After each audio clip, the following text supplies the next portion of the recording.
ألم يان للذين آمنوا أن تخشع قلوبهم لذكر الله وما نزل من الحق.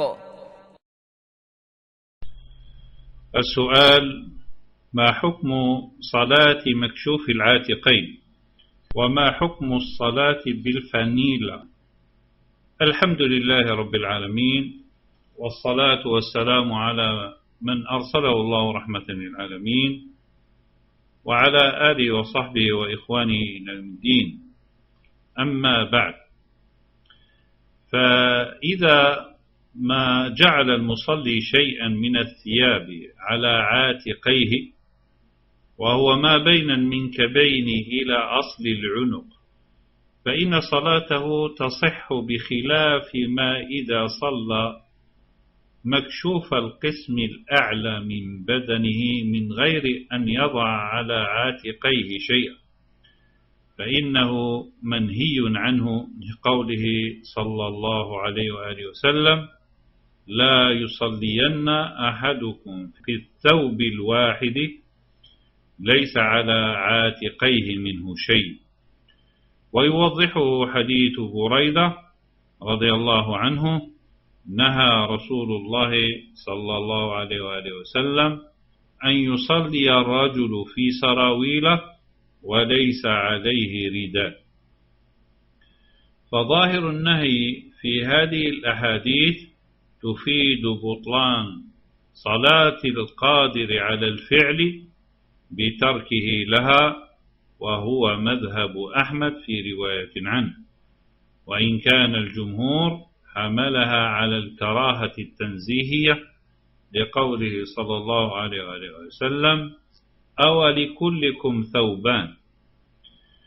وفي حديث جابر رضي الله عنه قال: رأيت النبي صلى الله عليه وآله وسلم يصلي في ثوب، غير أن هذه الأحاديث لا يستدل بها إلا مقيدة بتغطية العاتقين جمعا بين الدليلين لقوله صلى الله عليه وآله وسلم: من صلى في ثوب واحد فليخالف بين الطرفين.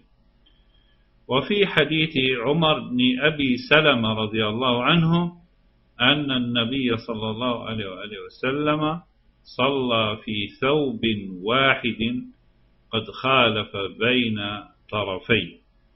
ولا يخفى أن من يخالف بين طرفيه لا يسعه إلا بجعل شيء على عاتقيه.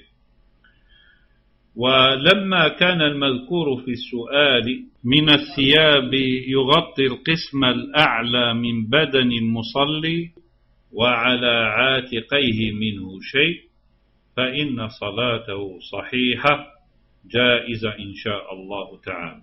أما المرأة فأقل ما يمكن أن تصح صلاتها الدرع والخمار، فقد كانت ميمونة وأم سلمة يصليان في الدرع والخمار وليس عليهما إزار، والأكمل لها في صلاتها الدرع والخمار والملحفة، لحديث عمر بن الخطاب رضي الله عنه قال: تصلي المرأة في 3 أثواب: درع وخمار وإزار، والعلم عند الله تعالى.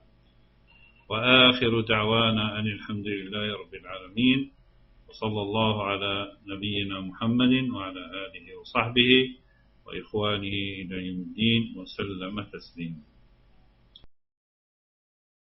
قل إن خير الأنبياء محمد، وأجل من يمشي على الكثبان، وأجل صحب الرسل صحب محمد، وكذاك أفضل صحبه العمران. رجلان قد خلقا لنصر محمد، بدمي ونفسي ذلك الرجلان. فهما اللذان تظاهرا لنبينا في نصره، وهما له صهران. بنتاهما أسنى سناء نبينا، وهما له بالوحي صاحبتان. أبواهما أسنى صحابة أحمد، يا حبذا الأبوان والبنتان وهما وزيراه اللذان هما لفضائل الأعمال مستبقان وهما لأحمد ناظراه وسمعه وبقربه في القبر مضطجعان كانا على الإسلام أشفق أهله وهما لدين محمد جبلان